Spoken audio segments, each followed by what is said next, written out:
Coming up on BG today, early voting is in full swing as Election Day approaches. We'll let you know about your absentee options. And looking for a public speaking opportunity, how you can take part in the next BGSU Tedx event. Plus, one BG student has become quite the celebrity in recent weeks, how a walk-up song inspired him to take on the role of a familiar sponge.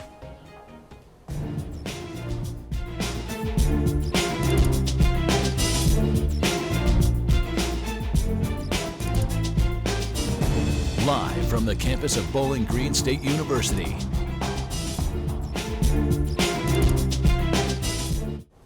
But first, focusing on Election Day issues. Welcome to BG Today. I'm Steve Iwanek. And I'm Claire Mitchell. We're actually going to start off the show tossing it over to our BG24 reporter, Sophia Walcher, with all the details on Election Week. Sophie, it's a week away. Absentee ballots. Tell us everything we need to know. Yes, Claire. Well, like you mentioned earlier, the midterm election is just nearing the finish line. So I thought it was time for a little vocab lesson. Now, if you didn't know already, midterm election actually stands for mid-presidential term.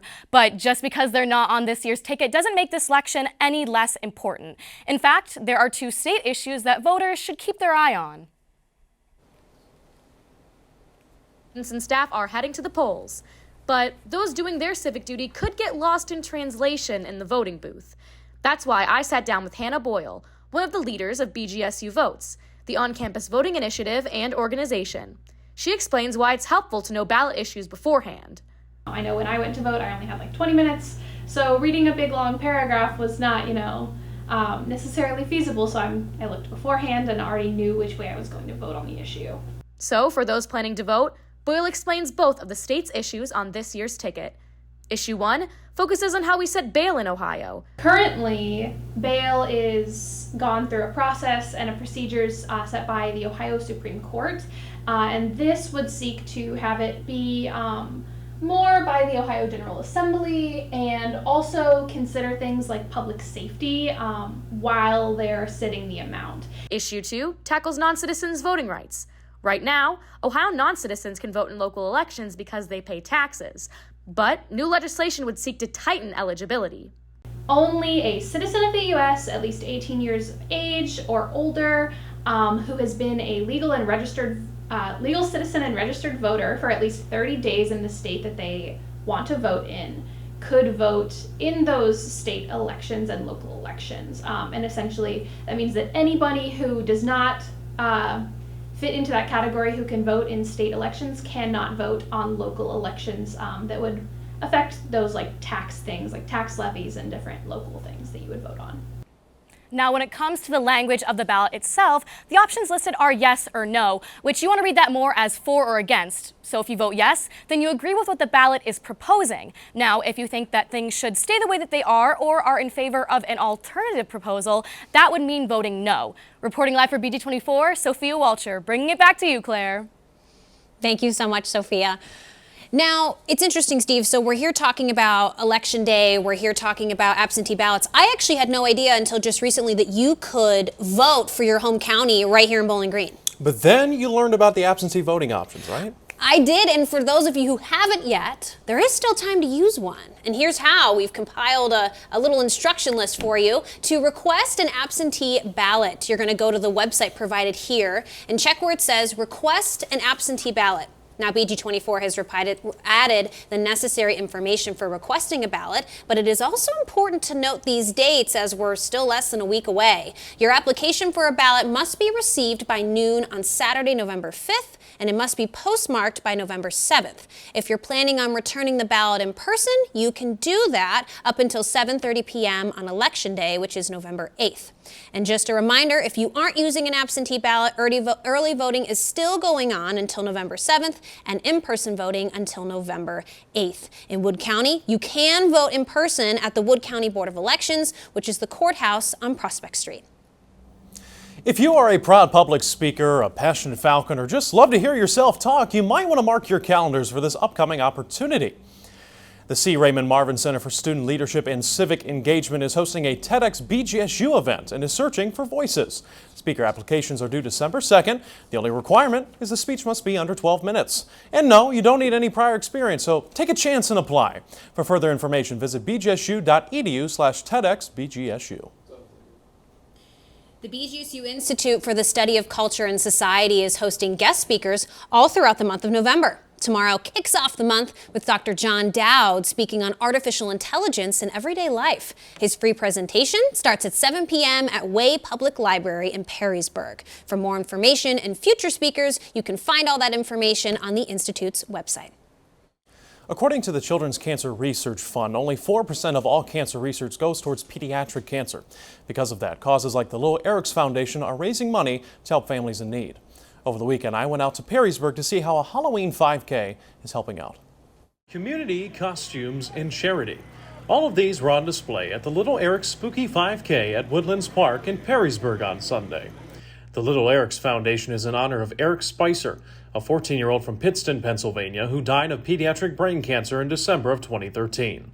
Since then, the foundation has been holding a wide variety of charity events across the country, and without the help of volunteers, they are not possible. I think it's gonna be really fun. I don't know how different of a 5K it is. A 5K is a 5K, but I think all the people involved in it are so dedicated to the cause. Nobody's getting paid. It's completely volunteer only, and it's gonna be fun and spooky.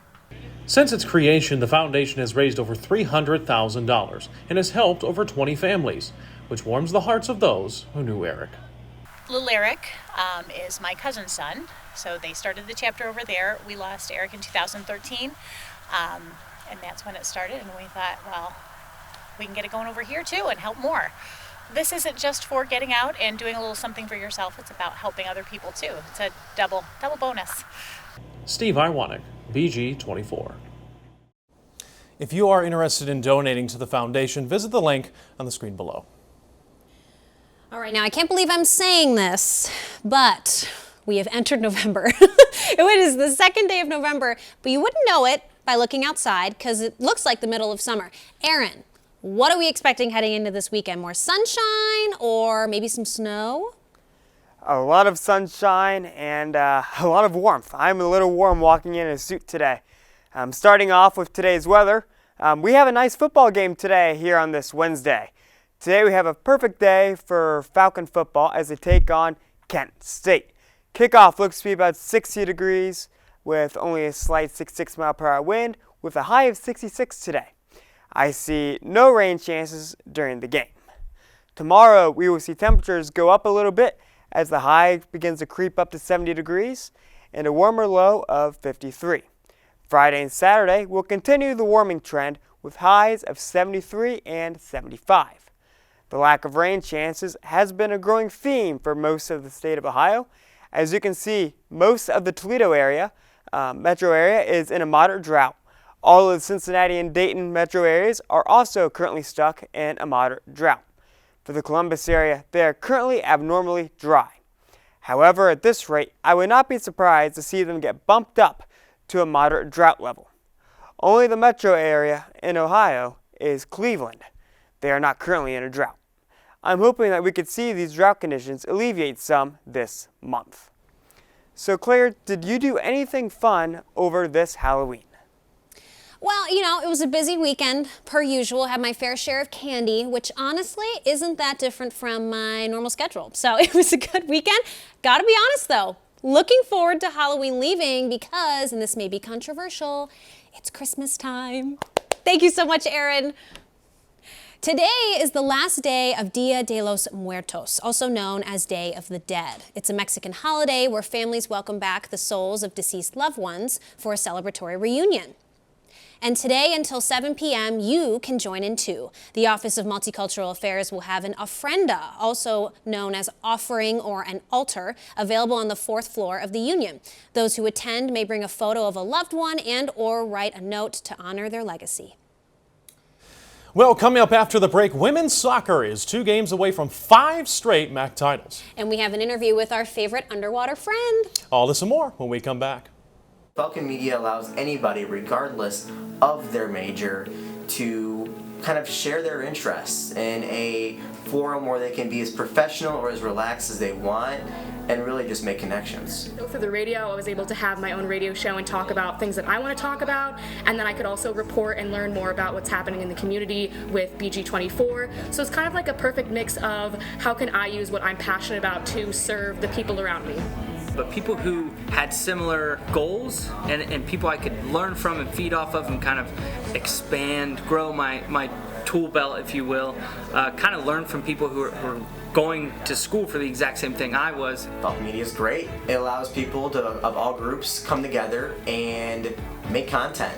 It allows them to explore their interests and give them valuable skills they can use out in the real field, especially if they have an interest for broadcast journalism or print journalism. Welcome back to BG Today. I'm Brandon Lowe. Bowling Green women's soccer team started a quest to defend their conference title on Sunday. The Falcons welcomed in the Western Michigan Broncos for a quarterfinal matchup. The Broncos controlled the ball for most of the first half until the dying minutes when off a corner, Elena Unkefer found the back of the net for her first collegiate goal. 1-0 Falcons at the break. In the second half, Maya Dean scored for the Falcons in the 68th minute to make it a 2-0 score. 2-0 would be too tough to tame for the Broncos, and now the Falcons will face the Ball State Cardinals in the semifinals. In addition to the matches this weekend, MAC Soccer Awards were announced yesterday. Bowling Green's Kenna White was named Offensive Player of the Year. Mackenzie Ruber and Maya Dean joined White on the All-MAC first team, and freshman Bryn Gardner earned All-MAC freshman honors. If you are a fan of the Cleveland Guardians, you may remember seeing SpongeBob SquarePants out in left field during their playoff run. Little did many know, Cleveland's SpongeBob doesn't live under the sea, but rather in a dorm at BG. Steve Iwanek went out to Stellar Field to learn more about BG's latest celebrity. That's right, Brandon. I'm out here at Stellar Field with the infamous SpongeBob himself, David Rusovsky. David, it's a pleasure to meet you. Pleasure to meet you. We're going to walk from foul line to foul line, get to know more about SpongeBob SquarePants.